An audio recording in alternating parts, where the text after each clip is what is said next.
Welcome to This Explainer. Look, the 2026 AI job market feels, well, completely chaotic right now, doesn't it? But today, we're going to untangle all that anxiety using some incredibly revealing data. Whether you're a software engineer, a marketing pro, or leading an HR team, the tectonic plates of the job market are literally shifting beneath our feet. So we're going to make sense of exactly what's happening right now and figure out how you can position yourself to absolutely thrive. Let's kick things off with a totally staggering number, 163%. That is how much AI and machine learning job postings have surged over the last year alone. We're tracking millions of global job postings here, and this isn't just a gradual, slow-moving trend. It is a massive market repricing happening in real time. The total addressable market for AI talent is expanding way beyond just big tech and the Fortune 500. To make sense of this massive shift, here is our roadmap for today. We're covering 1. The AI job paradox. 2. The governance and ethics boom. 3. New builders and integrators. 4. The AI salary premium. And finally, 5. HR and the human element. Let's get right into it. All right, Section 1, the AI job paradox. We've got to start by addressing the elephant in the room. We're seeing simultaneous tech layoffs and aggressive AI hiring. I mean, if there's so many new jobs, why are so many people losing theirs? Well, it comes down to this fundamental shift. We have officially transitioned out of the AI research era and into the AI deployment era. Think about it. When companies were just experimenting, they needed researchers to build those novel models. But today, they're operationalizing them.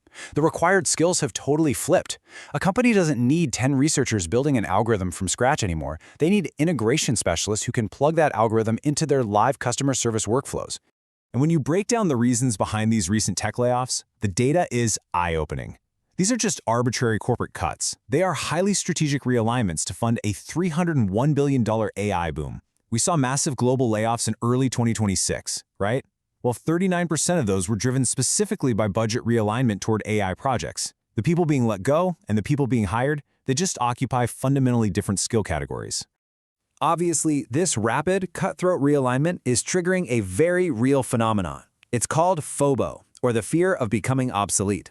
And honestly, it makes sense that 52% of workers are worried about AI's impact on their future. But letting that fear paralyze you, that's the biggest mistake you can make. Upskilling into these new deployment roles is your ultimate solution. Instead of fearing replacement, you've got to look at where the capital is flowing and adapt. Moving right along to Section 2, the governance and ethics boom. With all this rapid deployment comes massive risk, and that creates an entirely new career path. Here is a crucial, absolutely game-changing point. You do not need to be a coder to succeed in AI right now. In fact, industries desperately need human ethical judgment.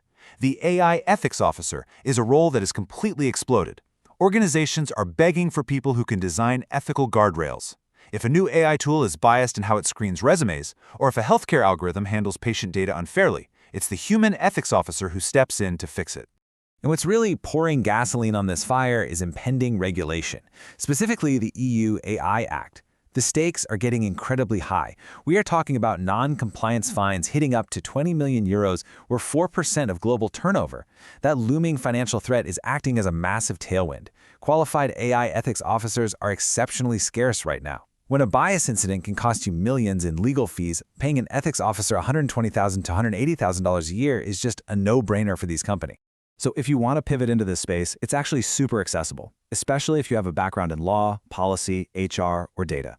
You can literally go download Microsoft FairLearn today, run a bias audit on a public data set, and instantly have a tangible portfolio piece proving you understand algorithmic fairness.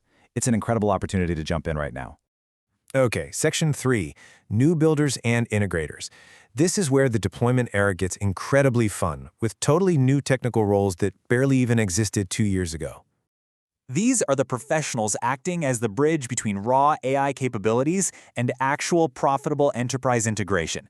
Take an AI workflow automation specialist, for example. Their job isn't to invent a new large language model, not at all. Their job is to take existing tools like Claude or OpenAI, connect them to something like Zapier, and fully automate a company's back end. They use AI as a crowbar to unblock business bottlenecks. Let's zoom in on a really fascinating one. GEO, or Generative Engine Optimization. Because AI search visitors convert 4 to 5 times higher than traditional search visitors, geo specialists are suddenly the hottest ticket in marketing. It's completely replacing traditional SEO. Instead of stuffing keywords into a blog post, these specialists optimize structured data so that when someone asks ChatGPT a question, their brand is cited as the definitive source. And you have to see where the market is heading with AI agents. It's projected that 40% of enterprise apps will have embedded AI agents by the end of 2026. This market is expected to grow 31 times over, hitting $236 billion. Everyone wants to use these multi-agent workflows, but almost no one knows how to run them reliably in production yet. That's exactly why AI agent architects are so utterly critical right now. All right, Section 4, the AI salary premium. I know this is the part a lot of you have been waiting for. We know the jobs are there, but let's talk about what the market is actually paying for these skills. Check this out, 56%. Roles requiring AI skills now carry a staggering 56% wage premium over comparable non-AI positions. A year ago, that premium was just 25%. We are watching a market repricing happen at breakneck speed. If you can prove multiple AI competencies, your value is going to absolutely skyrocket compared to peers who are just sticking to traditional workflows. And when you break this premium down across experience levels, you notice something really interesting. Because there's such a severe talent shortage, mid to senior levels are commanding massive jumps in pay. A mid-level AI engineer can ship more production value than 2 junior engineers, and companies know it. Also, look at the prompt engineer role. It's highly accessible, often doesn't even require a formal computer science degree, and yet senior roles are easily clearing $200,000. And for any freelancers or creators tuning in, look at where the money is flowing. Job postings for AI content creators have exploded by 329% year over year. It's wild. Businesses have figured out that an AI-augmented creative team can produce 3 to 5 times the output of a traditional team. So the freelance market for these very specific augmentation skills has just gone absolutely nuclear. Which brings us to our final part, Section 5, HR and the human element. Let's take a step back and look at how organizations are actually adapting to survive this transition. Because despite all this flashy technology, making it work inside a real company is fundamentally a people problem. The reality is, 75% of workers still do not feel confident using AI in their day-to-day work.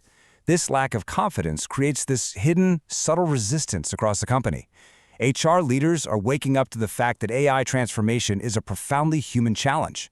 I mean, you can buy the most advanced AI software on the planet, but if 3/4 of your team is afraid to touch it, your return on investment is exactly zero. So how are the smartest companies fixing this? They're dropping the old, rigid silos. They're building cross-functional AI centers of excellence to ensure the tech is deployed ethically. They're completely redesigning how they look at their workforce, focusing on actual skills rather than traditional job titles. Ultimately, they are building structures that prioritize continuous, ongoing upskilling for their teams. This is leading to a fascinating trend called the Great Flattening. The number of managers globally has dropped by over 6% in the past 3 years. As AI eats up all the technical and administrative tracking work, organizations need way less formal administrative oversight. Suddenly, your human strengths, like empathy, relationship building, and ethical judgment, become your ultimate career differentiators. Research actually shows that AI can free up more than 120 hours per employee per year. And the crucial takeaway from all of this is that leading companies aren't using those 120 saved hours just to fire people and cut costs. They are reinvesting that time. They're redirecting it toward deep strategy, relationship building, and dreaming up totally new offerings. AI isn't just about automation, it's about unlocking human capacity. So I'll leave you with this final thought to chew on as you navigate this new deployment era. The tools are here, the transition is fully underway, and the financial premium for adapting is absolutely huge. In this era of the Great Flattening, how are you going to reinvest your 120 hours of freed up time to become truly invaluable? Thank you so much for joining me for this explainer.